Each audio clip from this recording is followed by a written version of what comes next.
Bionic Gloves presents the Hands-On Golf Podcast, bringing anatomy and hand function to the forefront of glove design to improve comfort, fit, and performance. Get a grip on your holiday shopping with Bionic Gloves. Our gift to you, free UPS ground shipping on all U.S. orders before December 18th. Use code 12006E, 12006E. Happy holidays from Bionic. Welcome everyone to this edition of the Bionic Gloves Hands-On Golf Podcast. My name is Chaz Rao and I'm your host, and I'm coming to you from the Crescent Hill Golf Course in Louisville, Kentucky. It is a beautiful fall day, so I decided to grab this email and come on out here and do a podcast.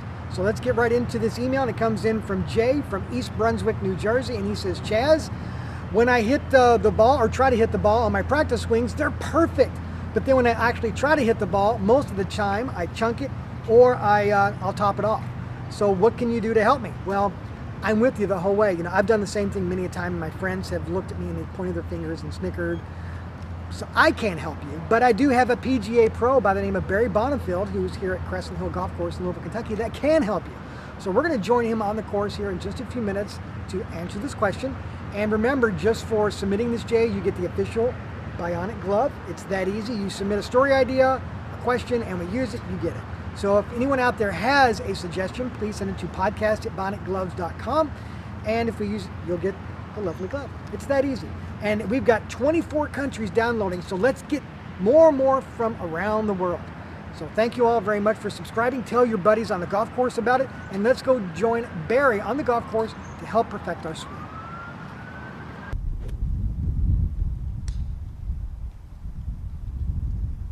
Hey, Barry. Hey, Chaz, how are you? Hey, doing good. I saw you there practicing your swing. I couldn't have come at a better time because I have a question about swinging at the ball. Sure. Could you give us a few minutes? Happy to. Well, this one comes in from Jay from Brunswick, New Jersey, and his question is, when I do a practice swing, it's perfect, but when I hit the ball, most of the time I chunk it or I'll top it. So could you help Jay? I've had this issue as well, so if you could give us a tip on how to improve our swing so we don't chunk it or make it look bad in front of our friends and they point fingers at us, Sure. Jay, good question. They say that the most difficult hole on the golf course is the 300 yards from the driving range to the first tee. It's hard to take it from the practice area to where it really matters, and it would be similar to people in the armed forces practicing on simulators all the time and then getting into real battle and then not being ready for it. When you're on that practice area, you've got no real skin in the game. You're able to swing free with no expectations, and if the ball goes 10 or 15 or 20 yards offline, no big deal, and you can get into a repetitive flow. On the golf course, we don't get that. So what I generally see is the person begins to be far more tense in their golf swing. Their level of expectation goes sky high, and they start gripping the club with a death grip. So a couple of recommendations for you. Number one, develop your feel and your rhythm on the practice area, and then do your very best to stay very light with it when you go to that first tee box and take it on the golf course. So first of all, number one is lighten up your grip pressure a good deal. Lighten up and try to just feel a real sense of flow and rhythm. Number two, once you get there, let's do your very best to have a weight shift that is positive. And when I say that, I mean typically when I see people chunk the golf ball, what I'll see them do, they will have their weight and it'll stay back on the outside of their right leg. So that when I swing, here's my right leg. Typically with people who hit the ball fat and chunk it, their right knee at the top of the backswing, their weight goes to the outside of that right foot and their right knee collapses.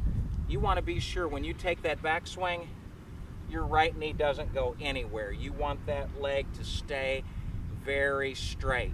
And then if you wind into something rather than the outside of your right knee, wind right into your right pivot point here in your right hip, and it'll help your right leg to not go anywhere. From there then, you're set to make what I call a positive weight shift, where the weight moves into the left side, the left hip begins to clear out of the way, and the club can move right down its intended line. Now, as far as topping the golf ball, The vast majority of people will tell you, good friends, well-meaning friends, that you did not keep your head down.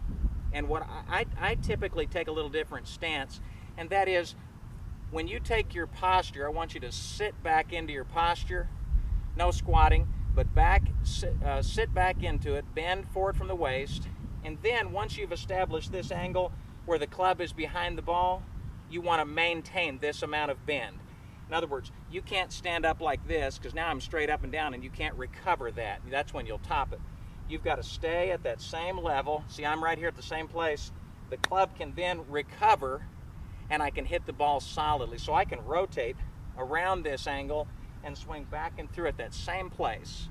And that's what will help you the most, I believe, with your problem. See if that helps you. Great, thank you, Barry. You're welcome.